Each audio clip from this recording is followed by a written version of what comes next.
सातबाराच्या बातमीपत्रात आपलं पुन्हा स्वागत। ज्योतिबा मंदिरात नवीन उंट दाखल झालाय। हा उंट 8 वर्षांचा आहे। राजस्थानच्या सिरोही मधून हा उंट आणला आहे। या उंटाचं ज्योतिबा डोंगरावर औक्षण करून वाद्याच्या गजरात स्वागत करण्यात आलं।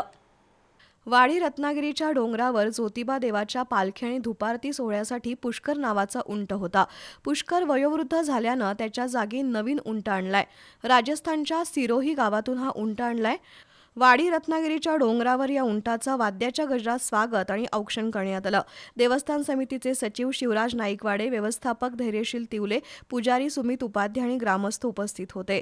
वाडी रत्नागिरीच्या डोंगरावर ज्योतिबाच्या धुपारती आणि पालखी सोहळ्यामध्ये उंट तसंच घोड्यांना मानाचं स्थान आहे। पावसाळ्यातील 4 महिने वगळता उर्वरित कालावधीत दर रविवारी सकाळी धुपारती, रात्री देवाचा पालखी सोहळा उंट आणि घोड्याच्या उपस्थितीत साजरा होतो।